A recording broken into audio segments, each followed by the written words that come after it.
On August 4th of 2009, a man walked inside of an LA Fitness located in Pennsylvania with an evil plan. What he would do inside was so shocking, but he left behind a huge trail of clues as to who and what he was. This is the incel who started it all.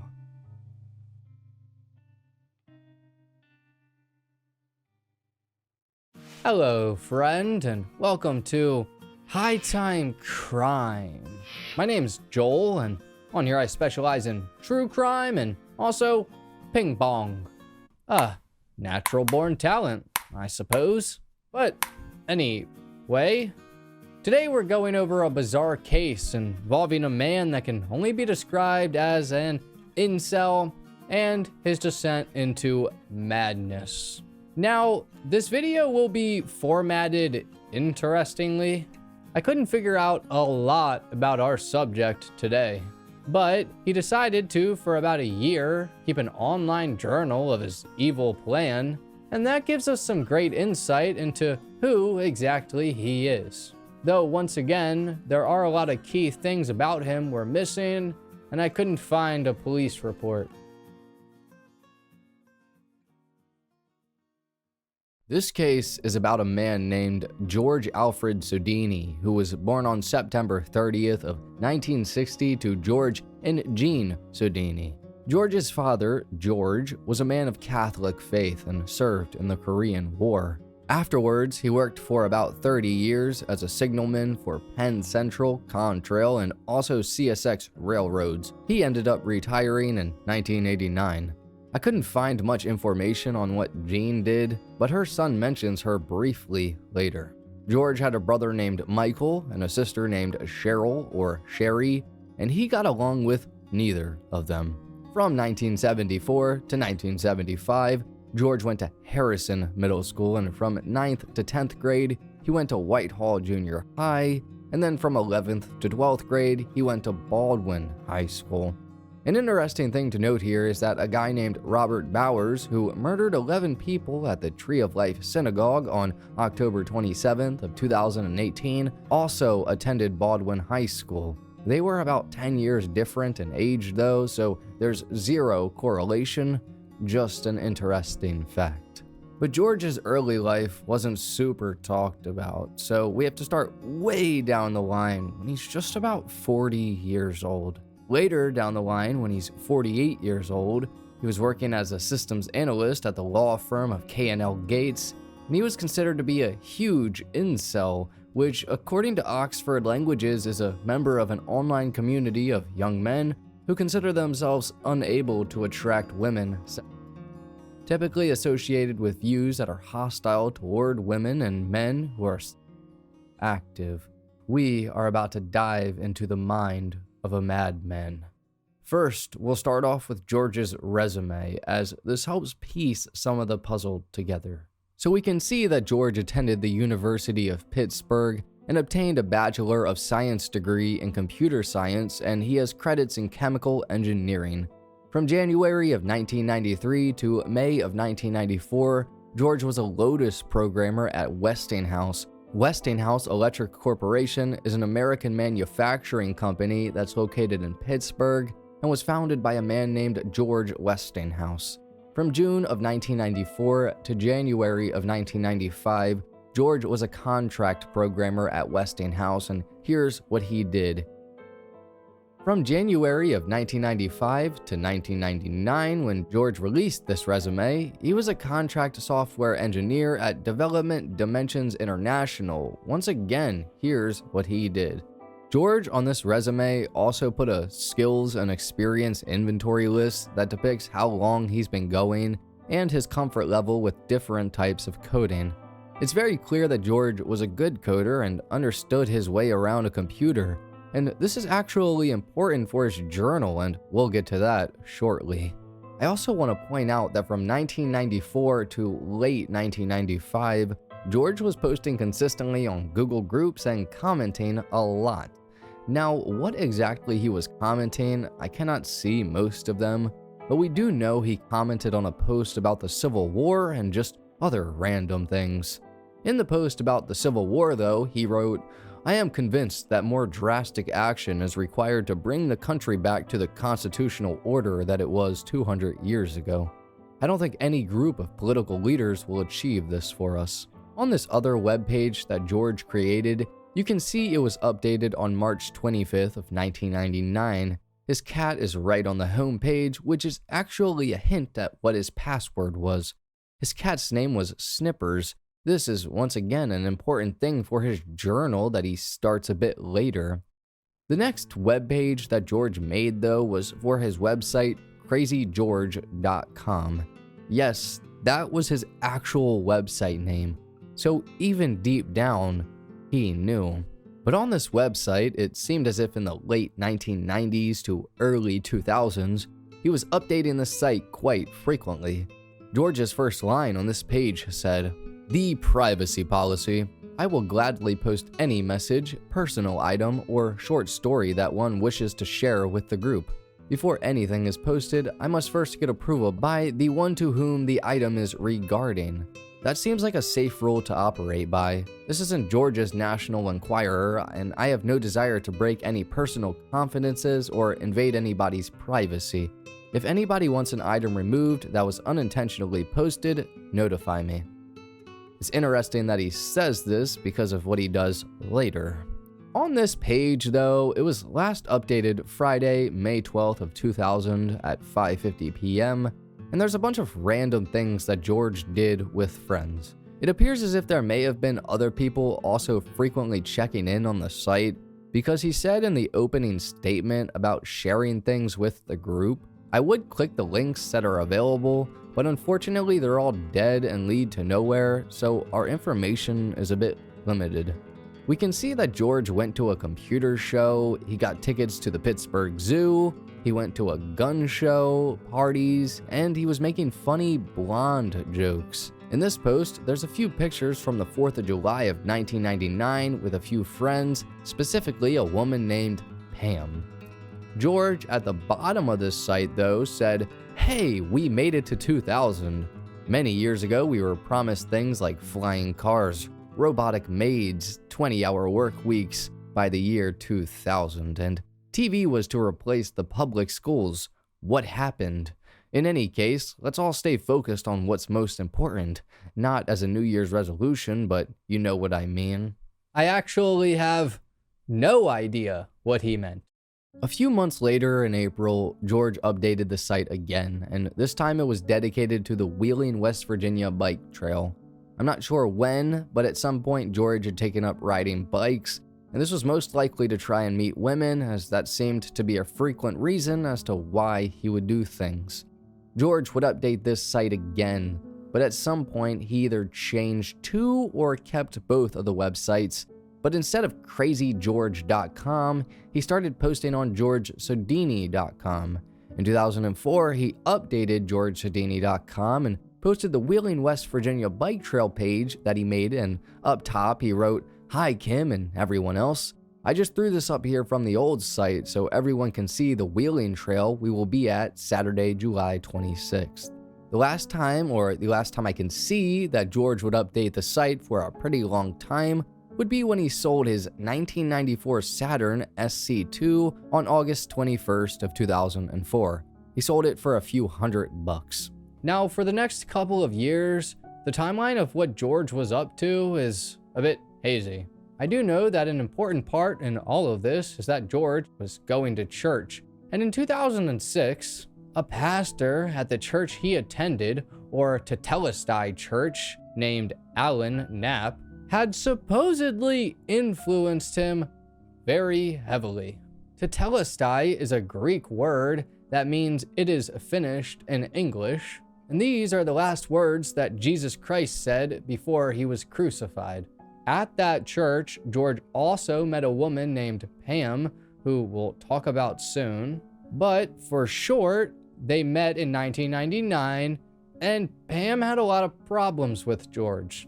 Because of all of these problems, George actually got kicked out of the church, but the timeline here confuses me. This is because of what Pam said, which we'll be getting into later. and also what George said, which we'll be getting into momentarily. George had also, at some point, and I cannot find the year, so this could have been anywhere from 1999 to 2004, updated the Crazy George website with a questionnaire that he supposedly received from Pam. It starts off with George saying, "Is Crazy George really as crazy as he claims to be? First, we must see if his erratic behavior corresponds to the dictionary definition of crazy. According to Webster, crazy is mentally deranged, insane, illogical or impractical, not sensible, informal, wildly enthusiastic, excited." I think the verdict is in. Yes, but read on.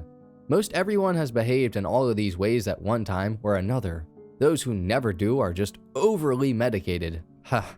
So this is a character description of approximately 250 million Americans, minus the 25 million or so on Prozac. Therefore, my definition of crazy is someone not on drugs. Case closed. Profile of Crazy George. Given alias, George Sodini. Residence, suburban South Pittsburgh, Pennsylvania. His occupation was a computer systems analyst. His marital status was single bliss, and his age was less than 40. Interview with Crazy George. His living arrangement was my house, alone. Well, the bank owned the house. What do you think about Ouija boards? Silly. Your favorite TV shows? Home Improvement, red, green. What is on your mouse pad?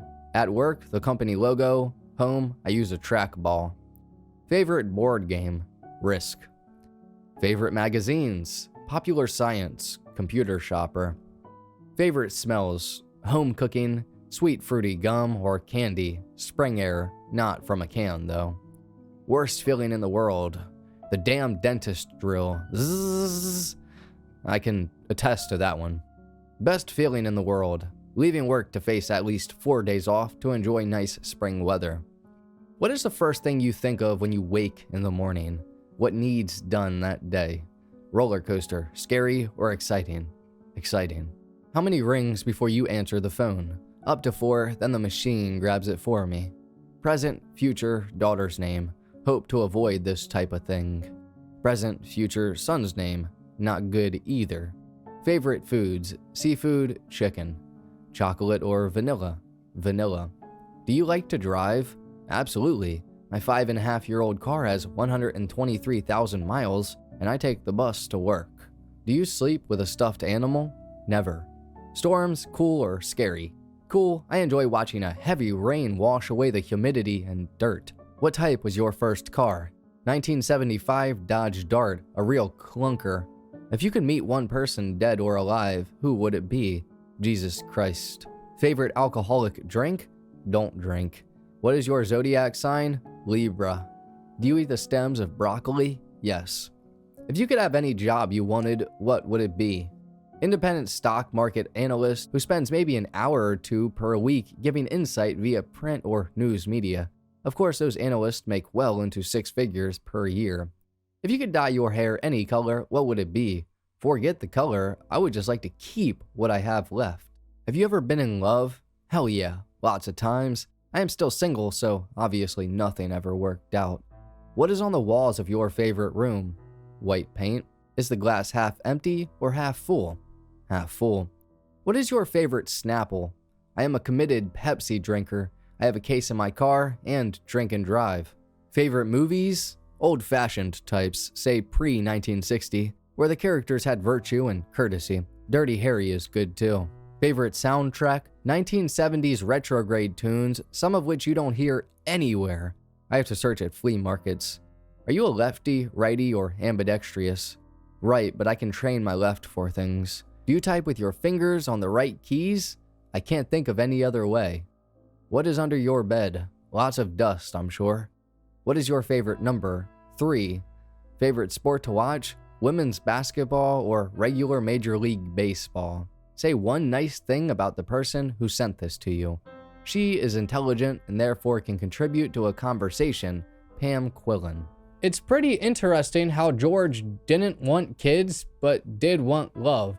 Now, after getting kicked out of the church, I believe his faith dropped significantly. Also, he really, and I mean really, started to become desperate with dating women. And he also became infatuated with dating gurus and their techniques. One specific guru was a man named R. Don Steele, who was born in 1940, and honestly, his resume is pretty good. He worked as an embalmer's assistant at 16, then at 17 he became an oiler of strip mining equipment, and at that point he decided he wanted to further his education.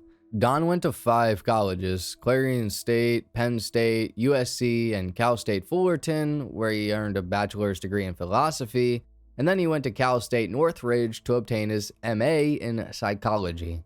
He also worked for over 20 aerospace, defense, and engineering companies, and worked on the Republican National Committee and a ton of other political campaigns. But his main calling? Teaching men over 35 how to attract women. George was in his 40s, getting older, and his dating life was pretty much non-existent. To try and remedy this, he began following Don and became obsessed with his teaching, believing that it'll work. George started attending Don's workshops with a bunch of other men to, I guess, get taught how to approach women. Or I genuinely don't even know because I can't understand what Don was helping with. But George in these videos, his body language is off and seems uncomfortable. He just appears very out of place. A few years later, in 2008, George posted this video onto YouTube under his channel name MOSB46PGH, and it was titled How George Pittsburgh Lives. The description says, "Overview of my pad," and I guess he was trying to sound cool. I'm going to play pretty much the entire video. This is my house from the street. Here is my car.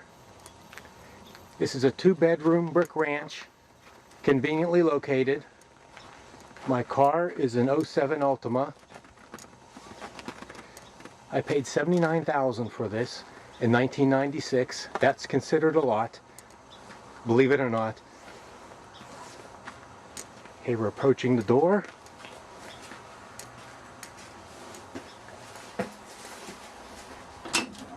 Open it up. Oh, someone left it unlocked. That's not good. Inside, okay. Here's my big screen TV, 32-inch. It's my computer. Let me pan out a little bit.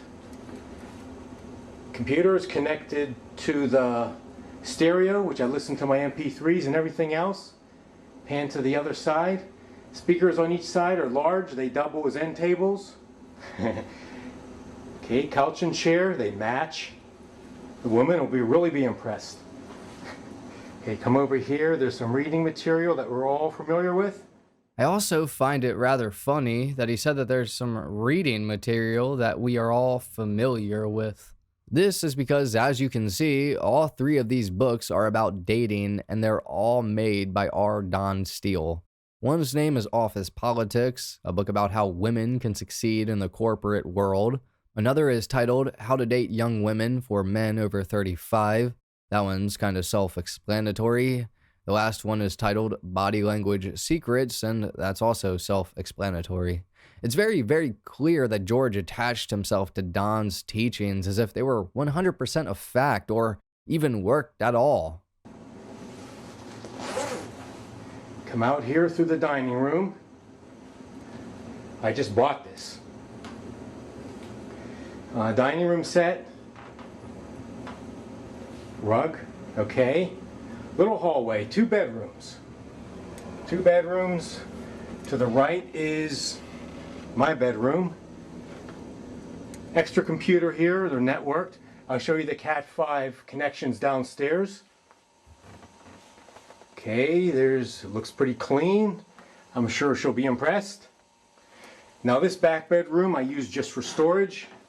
There's a lot of junk here. You know, as we could see, bottles of cologne and spare change and shoebox full of old pictures and photographs and stuff. And come over here and there's CDs and all kinds of electronic gear I bought since joining the list. tapes and so on.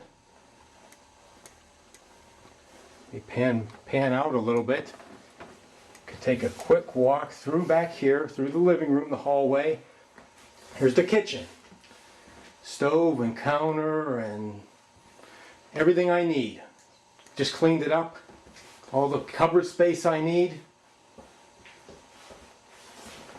Okay. I like here, you just come out here, there's a room with a view. My backyard and everything. Okay. Let's go down the cellar. I fixed it up. It was unfinished when I bought the house.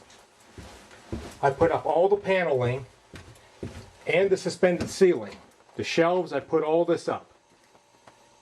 It took a while to do it. It was worth it. And furnace, and I have all my tools and everything in here. That's only so interesting.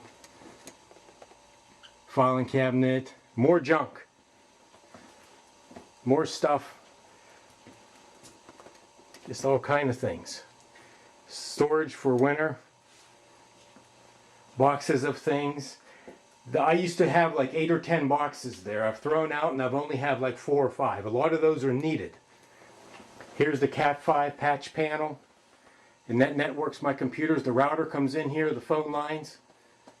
Everything works. Punching bag. Just everything I need. Well, that about sums it up. About 5 months later or so, on June 23rd of 2008, George posted his last video to YouTube, and the description said, "Now." In this video, you can tell that George really wants a woman, but he also appears a bit manic. It is easy for me to hide from my emotions for one more day. Take a long drive in the car, listen to some music, daydream, or just do some mundane task around the house that really doesn't need to be done, that's not too important. And there you go, one more day, and one more day turns into one more year. Now, RDS says that I have approximately maybe 15 more years to be successful at this. And when I heard that, I wanted to continue immediately to start moving on this. I didn't realize I had that much time. So my objective is to be real and to learn to be emotional and to be able to emotionally connect with people. Because when I'm 10 to 20 years older than she is, she has to feel good about this thing. And the only way around that, is to work on this, and perhaps STEM exercises or forgiveness exercises as per Hay or whatever else. I'm going to post this and see what comes back. So before I get into George's entire journal, I need to show you a few other things. First off, here's a few receipts to some ammunition and guns that he bought. In 2008, I believe he bought 2 or 3 pistols and had another one, and he also had a few other guns at home. Second is what exactly George was searching. I'm not sure why, but it ends at January 4th of 2009. I would have liked to know what he was searching long after, up until August, but we'll make do with what we have. I'm going to start on August 10th of 2008 because that's where it begins. At 6:25 p.m., George was looking up Twilight Zone ringtones. At 7:37 p.m., he searched a man named Maxwell Maltz. Maxwell Maltz was a cosmetic surgeon and also a book called Psycho-Cybernetics, which is a self-help book. As you can see, from 7:37 to 8:14, George was just looking him up. The next day, on August 11th of 2008, at 3:37 p.m., George searched for China population gender demographics. A few hours later, it seemed as if he was doing something because he searched up Tongue Girlfriends app. A few weeks would go by, and on August 28th of 2008, at 5:02 p.m., George searched Republicans in Washington slam racist Barack Obama. 14 minutes later, he searched jasmine tea, turmeric acid, and then at 10:55 p.m., he searched for Julie Knight. I'm unsure about who that was, as the LinkedIn profile is no longer available. On August 29th of 2008, the next day, George at 5:22 p.m. searched for Tetelestai Church, which we'll bring that up shortly. About 40 minutes or so would go by, and then he searched for Rio Bums 04. 16 minutes later, he searched for Mallory Squires. Once again, I don't know who that was. 18 minutes later, he searched for his brother, Michael Sodini. 11 minutes later, he searched for Valdesari. We'll actually get into that a bit later. The next day, on August 30th of 2008, from 2:42 a.m. to 2:43 a.m., George searched Death Lives, and then Death is Awesome. About 2 weeks later, on September 13th of 2008, George at 5:49 p.m. searched for Big Guns of Navarone Peck, which was a movie. 10 minutes later, he searched for Nice Guy France Bedroom. 33 minutes later, he searched up an address. The next day, on September 14th of 2008, at 4:44 a.m., George searched up another address. 2 days later, on September 16th of 2008, George searched for Port Authority Transit Allegheny Strike. A day later, on September 17th of 2008, George at 5:12 p.m. searched for Fanny Pack. At 5:18 p.m., he searched for Gun Fanny Pack, and then at 6:07 p.m., he searched for Port Authority Transit Allegheny Strike again.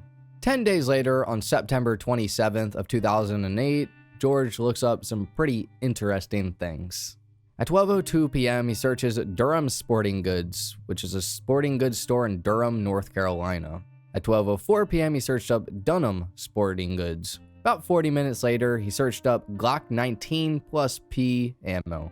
12 minutes later, at 12:58 p.m., he searched up Glock 19 9mm ammunition. 4 minutes later, at 1:02 p.m., he searched for Glock 19 JHP 9mm ammunition. About an hour and a half later, he searched for one-man briefcase 200 guns.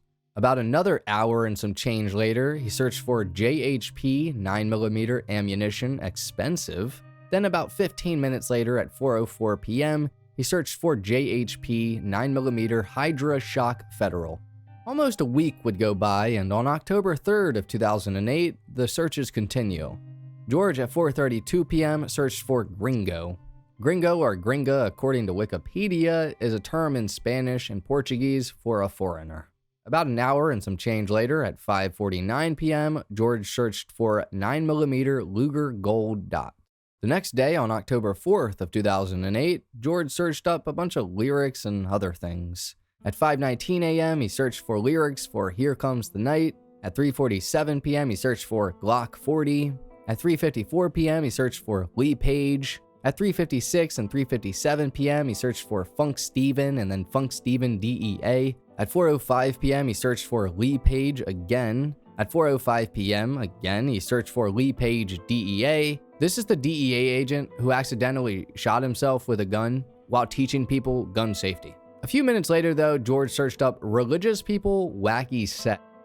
An hour later, at 5:10 p.m., he searched up Love is in the Air, and so is Pollen. An hour and 30 minutes would go by, and at 6:44 p.m., he searched for Hamas Obama. And then about 40 minutes later, at 7:21 p.m., he searched for Democrap. So as you can see, George had a pretty vast amount of things that he would search. And from here on out, I'm going to ignore the random things that he would search and focus on the things that make more sense. On October 11th of 2008, at 7:46 p.m., George searched for schizoid, and then he looked at a bunch of articles about it. 20 minutes later, at 8:04 p.m., he searched for avoidant personality disorder. Then once again, he looked at a bunch of articles about it. It's clear that he thought that something was wrong with him. The next day, on October 12th of 2008, George at 3:42 a.m. searched for what problems will I face today that will make me look stupid. 7 days later, on October 19th of 2008, George at 8:37 p.m. searched for social phobia and then looked at a bunch of articles about it. And then about 20 minutes later, at 8:55 p.m., he looked up cognitive therapy and then once again looked at a bunch of articles about it. The next day, on October 20th of 2008, George at 7:04 p.m. searched for social phobia symptoms, and then he looked at a bunch of articles about it. He knew that something was wrong, but he refused to get help. Now, not too long after, on Halloween or October 31st of 2008, George's search history for the first time becomes very revealing. At 2:49 p.m., George searched for mass murderers list. A minute would go by, and at 2:50 p.m., he searched for mass murderers USA. Then he looked at a bunch of articles about it, and he also looked at a book. 8 days later, on November 7th of 2008, those searches continue. At 3:04 p.m., George searched up on Amazon, which at the time was a bookstore, mass murder in the United States. At 3:06 p.m., it looks like he looked up another article about the worst mass murderers. About an hour would go by, and at 4:07 p.m., he looked up mass murder motivation. That same time, at 4:07 p.m., he looked at a book called Murder in America by Stephen T. Holmes. He looked at the same book about 5 minutes later, and then 8 minutes later, he looked at a book called Extreme Killing, Understanding Serial and Mass Murder. 6 minutes would go by, and at 4:27 p.m., George searched up mass murder motivation. At 4:37 p.m., George searched up mass murder Frazier. And then at 4:38 p.m., George searched up mass murder Shervert Frazier. Shervert Frazier was a psychiatrist that dealt with Charles Whitman, or the University of Texas Tower Massacre, which I also covered. Now, quite some time would pass, and on December 28th of 2008, George at 6:56 p.m. searched up murder-suicide statistics. Then he looked at a bunch of articles about it. 2 days later, on December 30th of 2008, at first in the morning, George is looking at Sicily maps in Italy and all about the tourism. And then 3 hours later at 1:42 p.m., he searched for Going to Die Anyway. A few days later, on January 2nd of 2009, George's eerie searches continue. At 5:38 p.m. this day, he searched for mass murder stories. The next minute, he searched for mass murder profile and viewed 23 different articles about mass murderers and their profiles and who have done it and what they do. Almost an hour would go by, and at 6:35 p.m., George looked at a book called Serial Murder and the Psychology of Violent Crimes. 8 minutes later, at 6:43 p.m., George searched up the book Extreme Killing, Understanding Serial and Mass Murder. 12 minutes later, George looked at the Montreal Massacre. The next day, on January 3rd of 2009, I'm just going to bring this up because his search history is interesting, and I'm a bit confused about it. At 1:10 p.m., he looked up Pink, and then at 1:10 p.m., he also looked up Pink lyrics, and Pink's an artist, so yeah. About 6 hours later, he looked up Sailor Moon, which is a manga series. I was confused by that one. 20 minutes later, though, he looked up Age of Consent, Pennsylvania, and then he looks at a bunch of articles about the age of consent, and we'll get into this in a little bit. He looks at age of consent articles for like 30 or 40 minutes. The next day, starting at 1:44 p.m. until at least 2:02 p.m., once again, George is looking at the age of consent with minors in Pennsylvania for some reason. This same day, from 2:02 p.m. to 6:10 p.m., George continues searching for that exact same topic. This all comes in handy very shortly. So let's finally dive into George's journal to try to understand the madness. George started this journal on November 5th of 2008, and his first post is pretty racist, but the few sentences go as follows. Planned to do this in the summer, but figured to stick around to see the election outcome. This particular one got so much attention, and I was just curious. Not like I give a flying who won, since this exit plan was already planned. Good luck to Obama, he will be successful. After that, it just gets bad, so we'll skip that and go to December 22nd of 2008. Time is moving along. Plan to have done this already. I will just keep a running log here as time passes. Many of the young girls here look so beautiful as to not be human, very edible.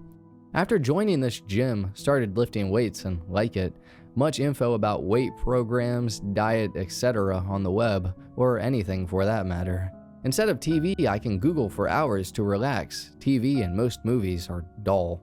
Then 2 days later, on December 24th of 2008, George wrote, "Moving into Christmas again. No girlfriend since 1984. Last Christmas with Pam was in 1983. Who knows why? I am not ugly or too weird. No since July 1990 either. I was 29. No Over 18 years ago, and did it maybe only 50 to 75 times in my life.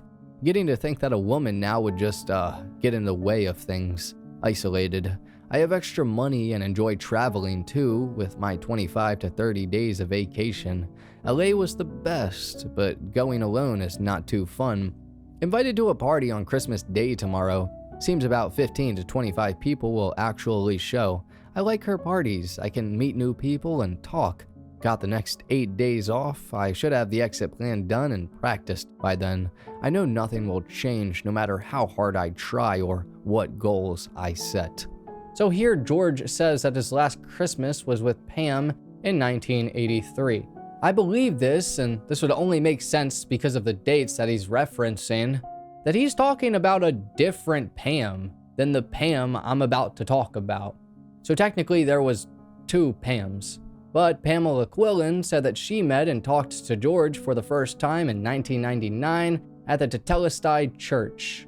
In her own words, in a blog she created in December of 2009, on December 15th of 2012, she stated that George said things that were mildly concerning to her because they didn't seem normal. That George didn't come across as insane or anyone to consider dangerous. She continued by saying that George seemed to be in need of a counselor or a psychologist, so she advised him to see one and talk over his issues with a professional. Pam continues by saying she made several suggestions for George to get involved with other people, but he rejected all of them and that one cannot help someone that doesn't really want it. Pam said that George wanted to talk to her and that she's not trained to help, and basically that she didn't want to become more than friends with George. That she told him that. Pam states further down that George threatened her and that she once again suggested he gets psychiatric help, that he needed it. Pam also said that George demonstrated problems as young as 12 or 13, and I'm pretty curious as to what she's referencing here. I couldn't find basically anything about his childhood after scouring the internet for hours.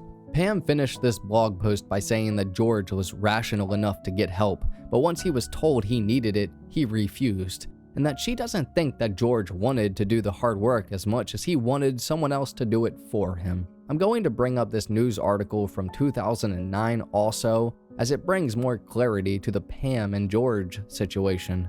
So Pam and George once again met in 1999 at the church, and George liked Pam, but Pam didn't really like him, and she was also dating someone else at the time. Pam said at first George seemed friendly and harmless, but then a dark side slowly crept up that showed a man who complained of loneliness and rejection from women, also a guy that said he felt like a zombie. Pam and George would see each other constantly at church functions, and even bike trips. Now their relationship was okay-ish from 1999 to 2003, and while George did like Pam, she still just considered him as a friend. Nothing more. In 2003, though, George learned that Pam wasn't dating anyone, and so he built a password-protected webpage all about her. Pam said that she took offense at the false content and that this showed that he was living in a fantasy. To touch down for 1 second, I couldn't find that webpage, but I'm pretty curious about it. Pam said that George thought that the webpage was his big opportunity to date her, and that he thought she would be pleased with it. Pam asked him to remove the page, but for some reason George refused, and if you remember earlier, he said that if you want a webpage removed, to just ask him. Pam, however, then went to their church officials and asked them for help. The church insisted that she call the police, and so she did, and she inquired about a restraining order to get against George, because at this point, he began to stalk her and threaten her by talking about guns. Pam said that in her mind, it was a distinct possibility that he would shoot her and that she was afraid. Unfortunately, because she had no proof though, the police couldn't help her. A deacon at the church named Charles Matone gave George a letter asking him to stay away from the church for 2 to 3 months because he was bothering Pam. A state trooper also talked to George on behalf of Pam, and at this point George stopped communication with her, but Pam became very paranoid and worried. For weeks, she slept with her gun right next to her because she was terrified that George would try to break in her house in the middle of the night. Pam decided she needed to leave the state, and so she sold her home and got a different job and moved to Ohio. By 2007, she moved to Colorado. Pam said that each time she moved, she felt it would be more difficult for George to find her, and that she barely thought about him until he did what he did. Pam also made a blog post on May 29th of 2011 bringing up the Amish school massacre that I actually covered and how it reminded her of George. She, in this post, kind of blames herself, saying perhaps if she stopped attending church for a few months, George would have pursued a different path. But to Pam, this wasn't her fault at all.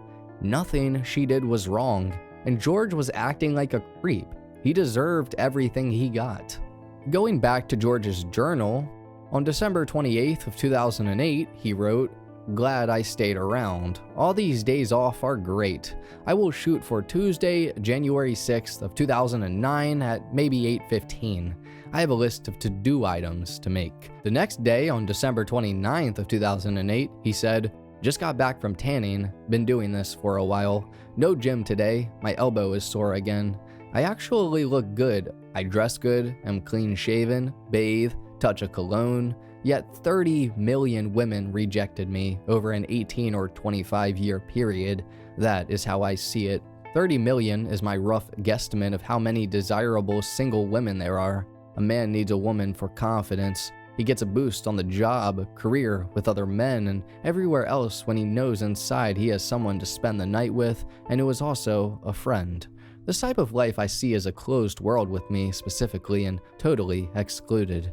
Every other guy does this successfully to a degree. Flying solo for many years is a destroyer, yet many people say I am easy to get along with, etc. Looking back, I owe nothing to desirable females who ask for anything except for basic courtesy, usually. Looking back over everything, what bothers me most is the inability to work towards whatever change I choose. The next day, on December 30th of 2008, George wrote an interesting thing that I think gave him some more clarity or motivation to do what he was going to do. While driving, I radio surfed to a talk show.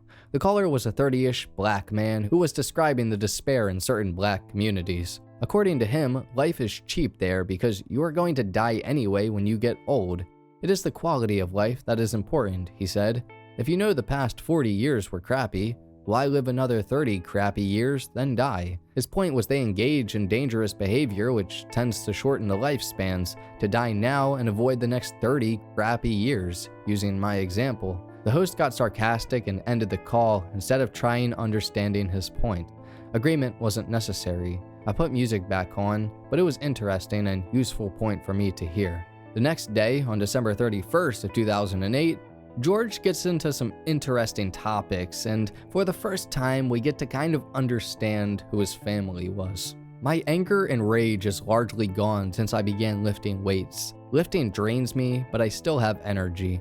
Somebody else suggested running, but that did not help. I guess strenuous exercise is necessary for a man, so I just learned that now at 48, maybe 30 years later than I would have liked.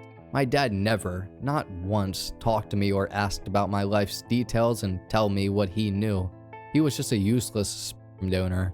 Don't know why, find it fun talking to young kids when I visit someone. Brother was actually counterproductive and would try to embarrass me or discourage my efforts when pursuing things, especially girls early on, teen years. Useless bully.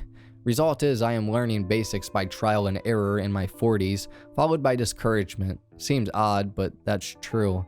Writing all of this is helping me justify my plan and to see the futility of continuing. Too embarrassed to tell anyone this. At almost 50, one is expected to just know these things.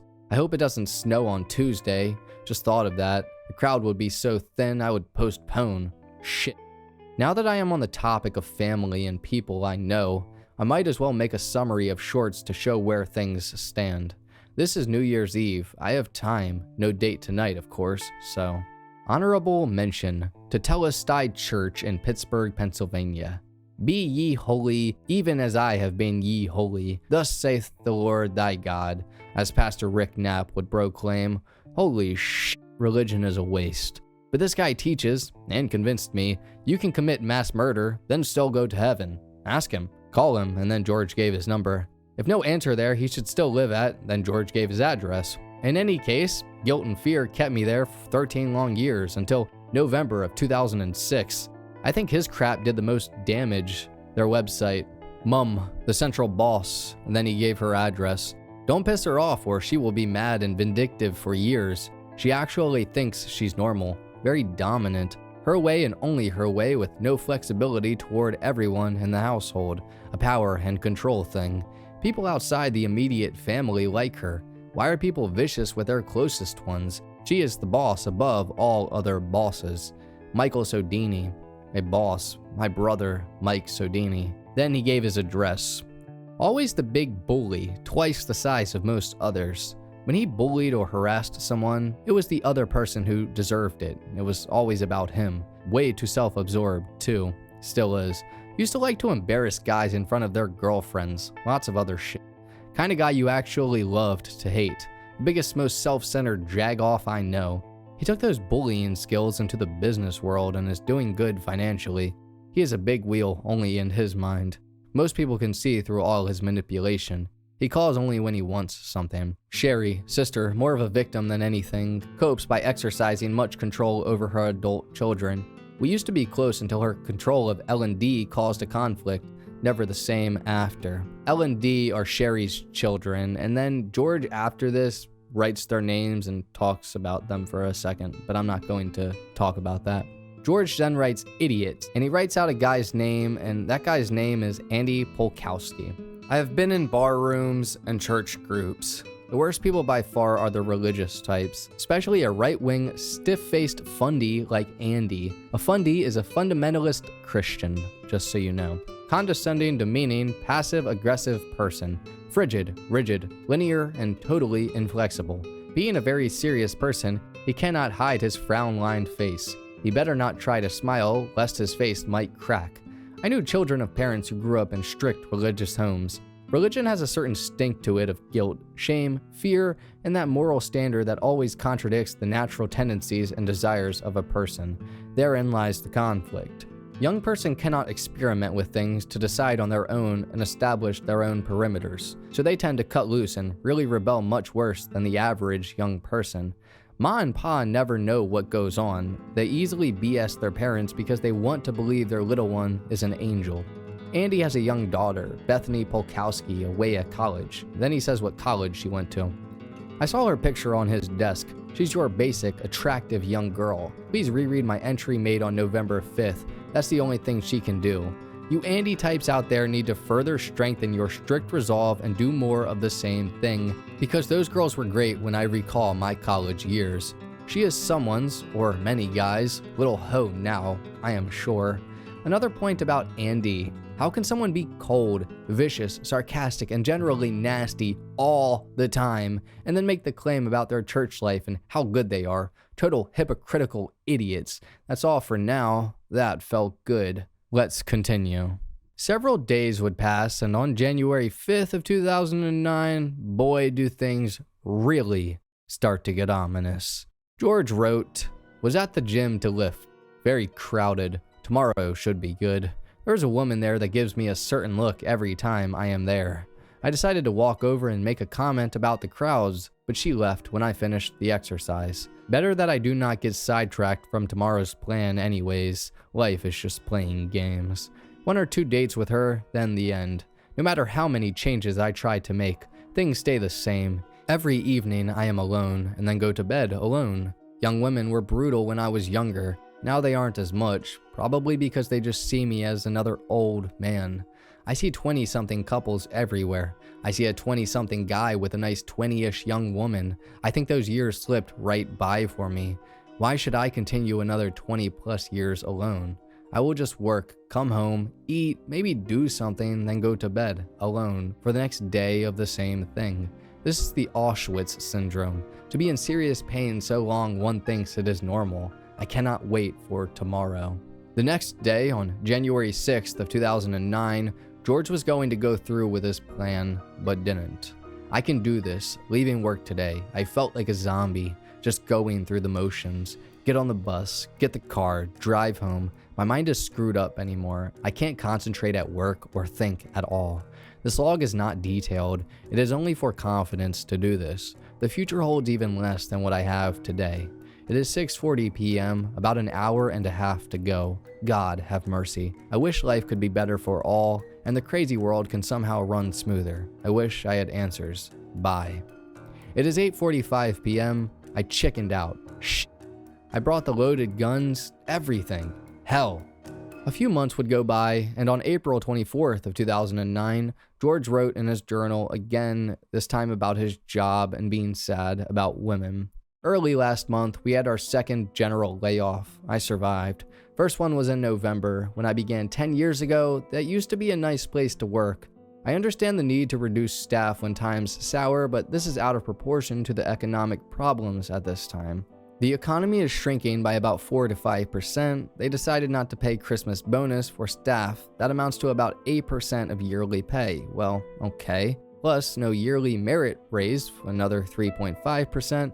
That totals to about 11% cut, plus 2 layoffs of 5% staff in each case. Do the math. I know this firm is using this downturn as an excuse to take advantage of a bad situation and kill jobs unnecessarily. The second layoff, people who actually did work were let go. We all need to pick up the slack so the company can cut beyond what is necessary. Wasn't going to mention it because of all this It is K&L Gates, the large law firm headquartered here in Pittsburgh. Just call it K&L Gates Corporation. Most people there are okay, and I would never have a shoot 'em up there. They paid me for 10 years so far. I predict I won't survive the next layoff. That is when there is no point to continue. Right now, life is bearable, and I can get by indefinitely. Something bad must happen. The paycheck is all I have left. The future holds nothing for me. 25 years of nothing fun. I never even spent one weekend with a girl in my life, even at my own place. Also unlikely to find another similar job. I guess then is when I take care of things. I don't have kids, close friends, or anything. Just me here. If you have nothing, you have nothing to lose. I enjoy writing these entries. I have no plans to go back and edit or even read most stuff already written. If you get bored, just click that X at the top right corner of your browser. Bye. Then comes the month of May, and the posts from here on out are going to get a bit more interesting. Also, it appears as if sometime in 2009, George started to post a pretty frequent amount under the username Solomorphic on the website isitnormal.com, where people would ask questions that they typically couldn't and get responses. George replied to a lot of people about a lot of different things, and he also made a post that was quite, disturbing. And it aligns with what he was searching about with the minor thing earlier. I tried very hard to search for the post that he made, but unfortunately because isitnormal.com is essentially defunct now, it's very hard to find things. I believe the post was deleted by the moderators a long time ago because George's account is still up. George's post was titled 48-year-old man with teenage girl, and I can only imagine what he wrote, but we can imagine that it was sickening. George was becoming progressively more deranged, but honestly his replies to people seemed normal. For example, someone made a post saying that their friend got pregnant and now they hate her, and George replied by saying, "You are annoyed because your friend is being very self-absorbed. Her whole life revolves around this baby now. She will have it, and in about a year she will be bored and maybe want, say, a bigger house that she can talk endlessly about. Or maybe a trip to Cancun will fill the void, then something else. You get the idea. You seem happy living day to day with your husband. That's great." Someone else posted about McDonald's being disgusting, and George wrote, "Exactly. Food today mostly are mass-produced industrial products. Bakers and chefs have been replaced by chemists and marketing people. I remember in grade school the buzzword then was automation. Recalling a film we saw of food being manufactured, cakes were being made mechanically. First they got extruded from a large cylindrical tube, then they went along a conveyor belt and got sliced, shaped, pressed together, and then finally brushed with icing. Another gadget pressed a little colored icing flowers on top of each one before they gently slid into a nice white box with a cellophane window. Even at that age, something didn't seem right to me. My mother and grandma made everything from scratch in the kitchen. That's real food. McD's is gross. Which, everything he said is right, in a sense. George also clearly had a decent sense of humor, because someone asked the question, is it normal if I want to eat people? And George replied, check Amazon. Maybe Jeff Dahmer has a cookbook out. And that got the second most upvotes out of all the comments. George replying to people really seemed normal. But in reality, behind the scenes, he was spiraling out of control. Going back to George's blog, on May 4th of 2009, George wrote, I was so eager to do this last year. The big problem on my mind now is that my job will end soon. One project is being transitioned to another. The other one I am solely responsible, but is being fast-tracked to production. I estimate maybe a month. I am not ready for the job market. I am okay what I do, a net software developer. Not at the top of the class, but I do a good job. I survived 2 general layoffs and the other little layoffs that they are having, but keeping quiet about. I hear things. The problem is, I feel too good now to do this, but too bad to enjoy life. I know I will never enjoy life. This is an over 30-year trend. Some people are happy, some are miserable. It is difficult to live almost continuously feeling an undercurrent of fear, worry, discontentment, and helplessness. I can talk and joke around and sound happy, but under it all is something different that seems unchangeable and a permanent part of my being. I need to realize the details of what I never accomplished in life, and to be convinced the future is merely a continuation of the past, which it always has been. I am making a list of items that will provide motivation to do the exit plan. It won't be published. I always had hope that maybe things will improve, especially if I make big attempts to change my life. I made many big changes in the past 2 years, but everything is still the same. Life is over. Even though I look good, dress well, well-groomed, nails, teeth, hair, etc., who knows? What is it like to be dead? I always think I am forgetting something. That's one reason I postponed. Similar to when you leave to get in your car to go somewhere, you hesitate with a thought. What am I forgetting? In this case, I cannot make a return trip. I like to write and talk. Ironic because I haven't met anybody recently, past 30 years, who I want to be close friends with or who want to be close friends with me. I was always open to suggestions to what I am doing wrong. No brother or father, mine are useless, or a close friend to nudge me and give it bluntly yet tactfully what the f I am doing wrong. A personal coach or someone who knows what he is doing would be perfect. Money is highly secondary for a solution. The next day, on May 5th of 2009, George wrote, to pull the exit plan off, it popped into my head to just use some booze. I want to do this before I get laid off, for reasons not worth mentioning but don't seem to have the balls. After the gym, I stopped at Shop and Save and got a 5th of vodka and a small bottle of Jack Daniels. I haven't had a drink since September 1st of 1988, just over 20 years. It doesn't matter now. I need to use it to take the edge off of carrying out the exit plan. I will be taking some every now and then to get used to it and see if the alcohol effects will embolden me. Would be fun to try again. I don't know who has any. Life is over. Who cares? I just need to use common sense, can't drink and drive, etc. This idea just hit me at a point in time and I immediately acted on it.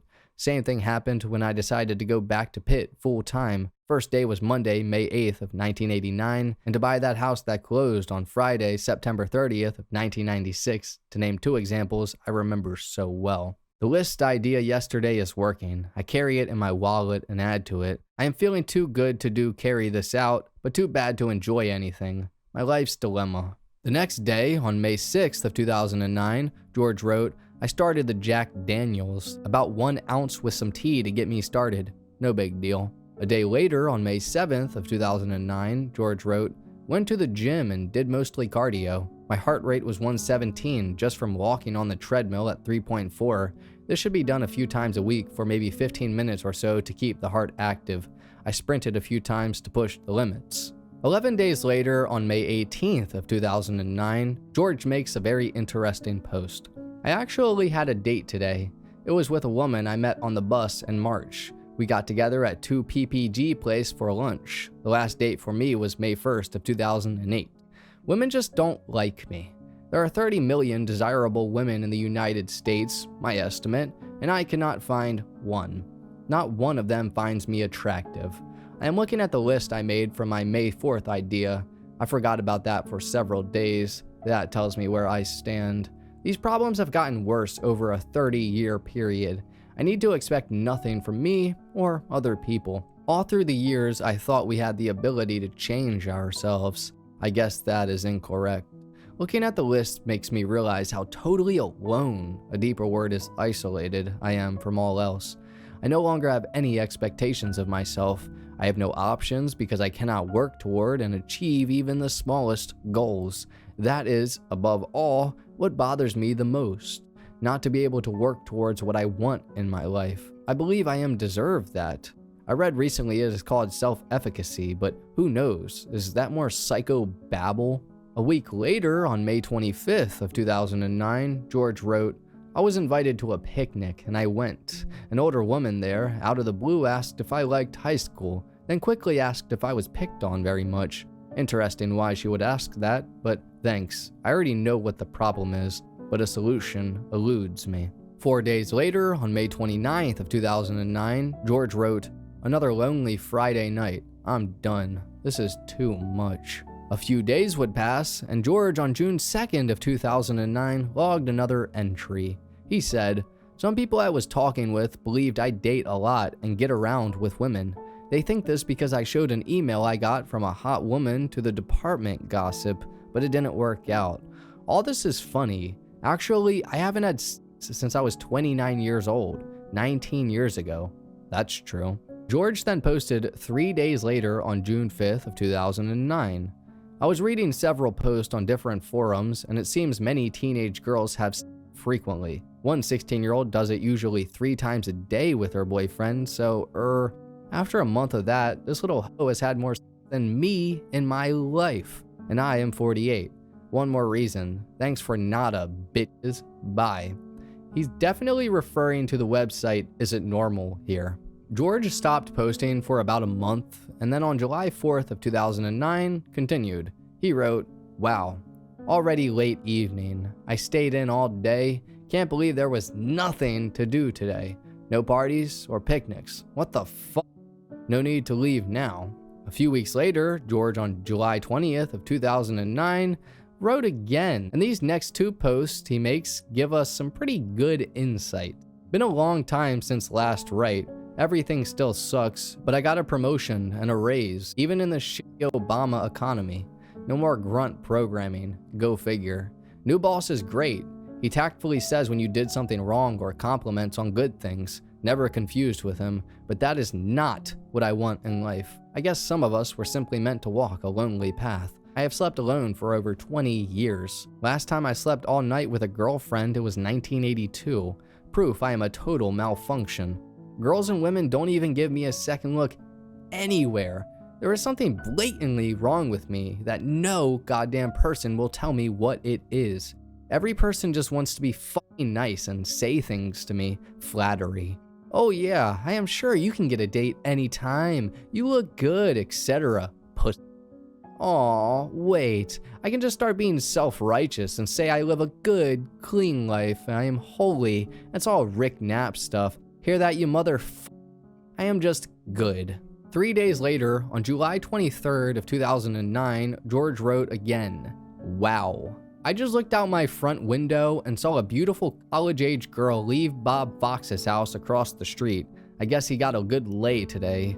College girls are I masturbate frequently. He is about 45 years old. She was a long-haired hot little hottie with a beautiful bod. I masturbate frequently. I don't know why he felt the need to reiterate that part. Some things were simply meant to walk a lonely path in life. I don't usually look out, but just happened to notice. Holy f***. I have masturbated since age 13. Thanks, mom and brother, by blood alone, and dad, old man, for totally ignoring me through the years. All of you deeply helped me be this way. I wish I can go back to 1975 and fix things. Aw, that won't work. Big bully brother would assert his bullshit. He was twice my size. He never messed with guys bigger than 5'10" or so. He is a pussy at heart. Remember, Michael is my brother. We have common parents, that's all. Is still a boss. Repetition only for emphasis. He is only a bully, even at 50-ish. Never forget that. Because he exudes confidence, people believe bullshit delivered with confidence. Get it? On the same thought, things occurred to me today. Michael never had an attractive girlfriend. Debbie, Barbie, Kim. Then I lost track. Not to say I had any, except Pam, who was about a 7.25. He married a Chinese descent, petite woman with no body, no ass, no chest, and no personality. She never laughs or smiles. Neither does he. But she is highly intelligent and an excellent cook. I can testify to that. She home bakes her own delicious wheat bread. But who cares about that type of small bullcrap? Mike even mentioned when we were visiting Dad that she's not very attractive. I don't know where I am going with this. I am getting tired. Feels good to write and get it all out. On still another thought, I had 20 plus years of sobriety and achieved nothing about friendships, girlfriends, guys, etc. Zilch. What a waste. Bye for today.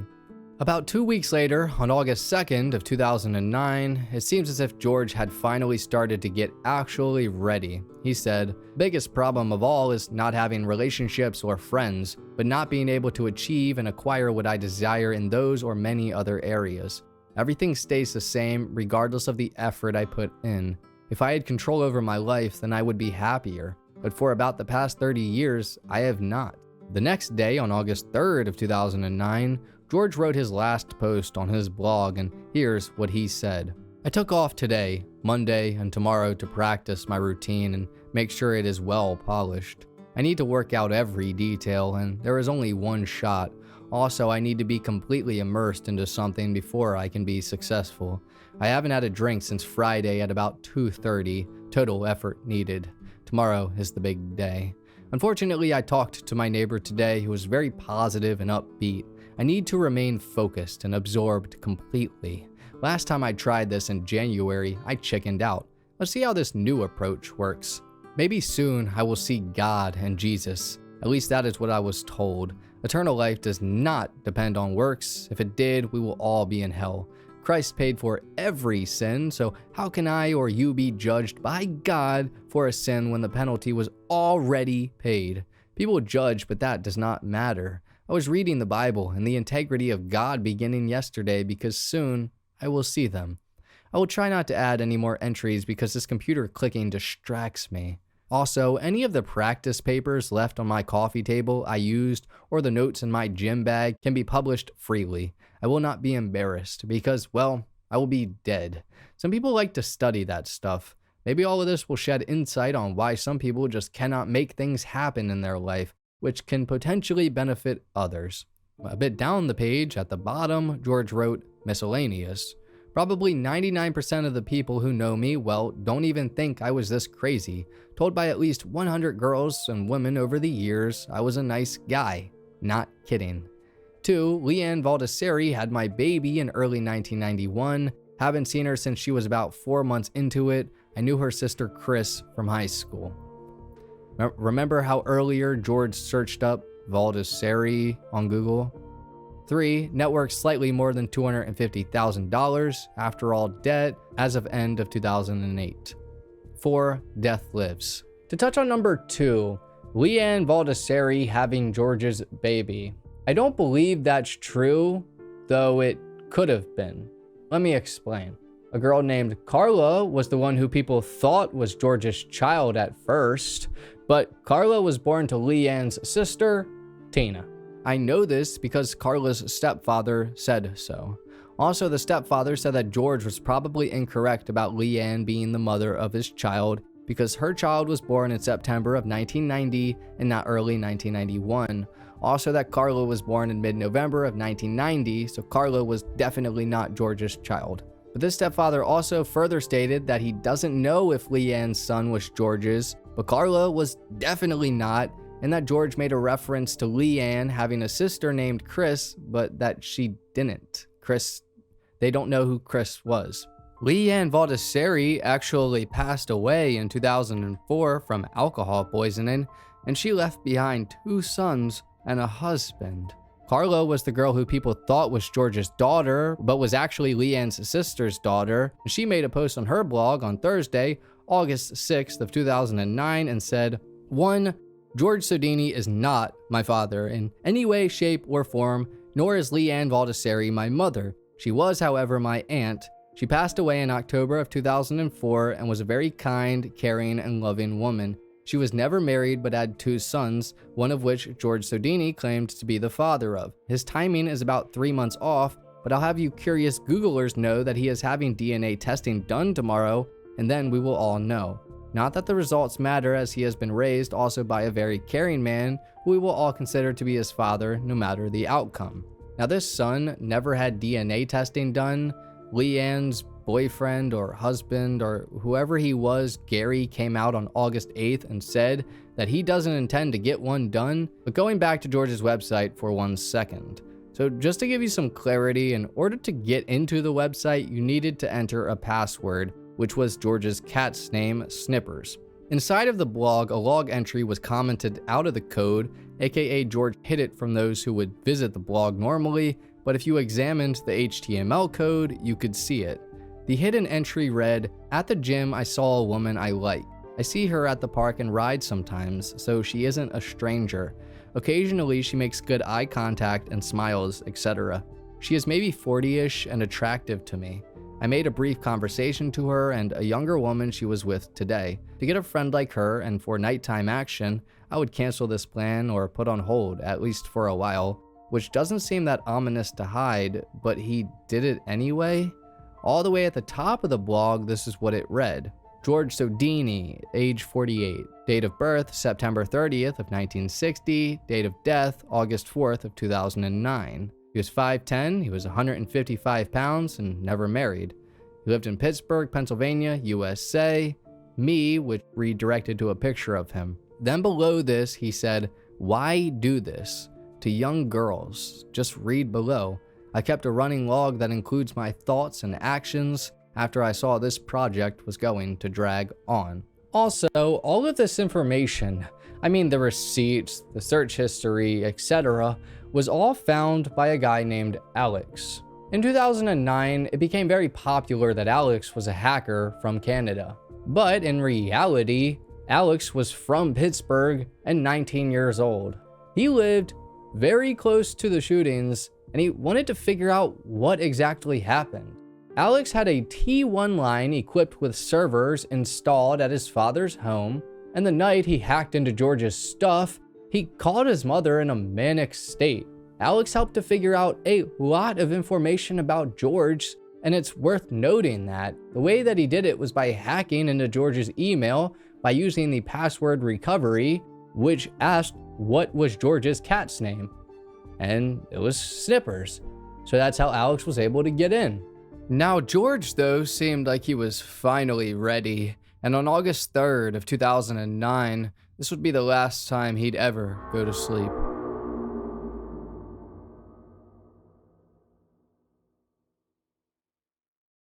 George Sodini woke up on August 4th of 2009 with a devious and evil plan that he was ready to commit.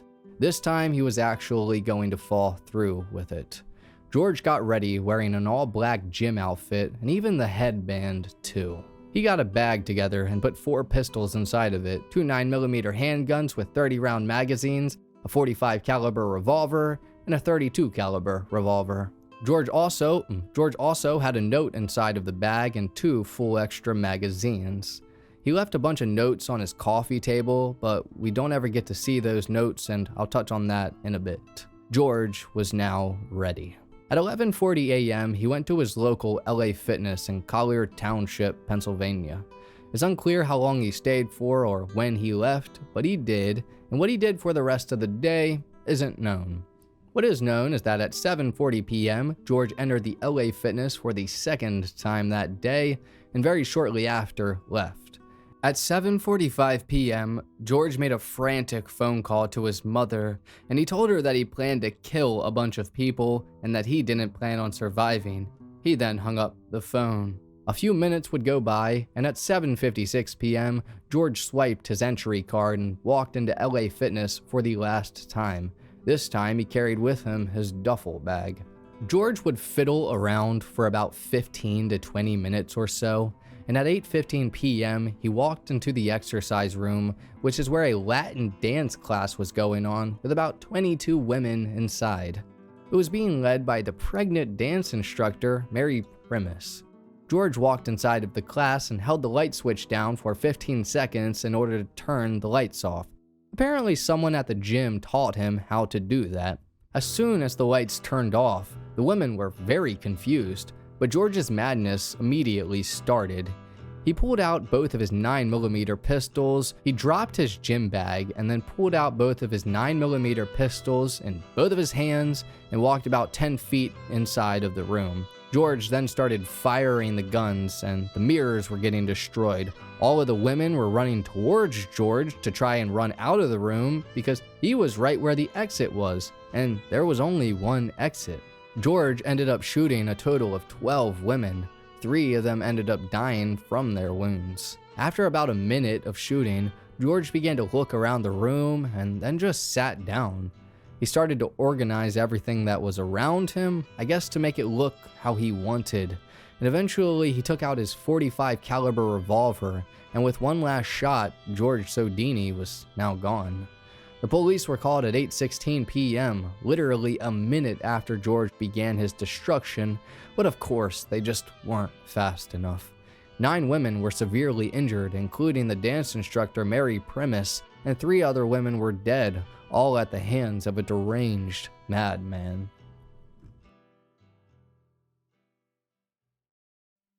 So I believe inside of his home, George also had the schedule of the dance class, so it was easy for him to know when people were going to be there. Also, the notes that he wrote, one was typed and one was handwritten, were supposedly about the lack of relationships he had with women and how frustrated he was. I'm going to send in an FOIA request to try and get more information about the notes. And maybe they have a police report that could give us a little bit more information about George, maybe something about his childhood, or I'm not too sure. Another interesting thing to add is that about a week before this happened, apparently George had been detained by the police because he showed someone on the bus a grenade and told them that it was real and asked if they wanted to hold it. The person on the bus couldn't 100% for certain say it was George, but it 100% was. George took the bus to work. He said that in a questionnaire I mentioned prior. So weird. In one of the notes George left on his table at home, he said, "Don't worry about that, it was a fake," and that makes me more curious about what the rest of the notes and all of that note said. Earlier though, if you remember, George mentioned Prozac and not being on medicine, that he was just naturally crazy. George knew he was crazy. He knew things were wrong, but yet he still followed through with his evil plan. It's hard to find any sympathy for him, but I do find sympathy for the innocent women he hurt and killed. To start off, Mary Primus was 26 years old at the time and married, and just recently found out she was pregnant. She was the dance instructor, and she got shot in the left arm and her shoulder blade, which shattered and sent fragments into her chest and lung. Luckily, both her and her baby survived and made full recoveries. Elizabeth Betsy Gannon was 49 years old, and she's remembered for having a beautiful smile, sunny outlook, and she was devoted to her 3 nieces and nephew. Elizabeth, or Betsy as she went by, was an avid runner who took working out very serious. She was also an excellent seamstress, and her family and her siblings' children would call her Super Aunt B. Betsy worked as an X-ray technologist, and her coworkers said they never even saw her in a bad mood, that she was always so happy and full of life. Heidi Overmeer was 46 years old and the sales manager at Kennywood, which is an amusement park in West Mifflin, PA. Heidi helped to keep the park running by organizing school trips and special events. Heidi was the youngest of 5 children and had worked at the amusement park since 1998. She graduated from Penn State University and was very active in church and was known to help anyone and everyone. Heidi was looked at as the best neighbor you could ever have, and she left behind a 15-year-old son named Ian. Ian unfortunately passed away in 2022 at the age of 27 though, due to a motorcycle crash, after spending a lot of time and even moving to New York and Europe to fulfill his dreams of becoming a chef. Rest in peace to both of them. Jody Ray Billingsley was 37 years old, and at the time she was a sales representative at a pain control company. Jody loved life and lived each day as if it was her last. She really enjoyed spending time with friends and family, and she always gave her time and didn't expect a single thing in return. Jody loved sports and was specifically a fan of all things Pittsburgh, like the Steelers or the Penguins. Jody liked to stay physically fit by running, working out, and biking. All three of these women were just at the gym trying to get a good workout in when George came in and ruined everything. I hope they're all resting peacefully and that the women that were injured in this shooting have healed properly. My final thoughts on this case are that sometimes it's hard to tell that someone is crazy when they put on a mask and hide it from the world. Even though George knew he was crazy, he didn't want to get help. He wanted to cause carnage because of himself and his off-putting behavior towards women that made it so he couldn't get women. What a ridiculous reason to go out and kill people. Rest in peace to all three of these ladies.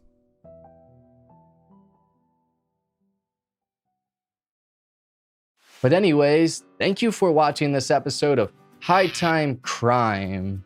If true crime is your thing, then please like and subscribe because it's all we do. I also have an all-exclusive Patreon if you're interested in that. There's a bunch of tiers to choose from, and the third one allows for you to see a Patreon-only video, and that tier and the second one allow you to have your name at the end of each High Time Crime video. I hope you have a great rest of your day. Take care, friend.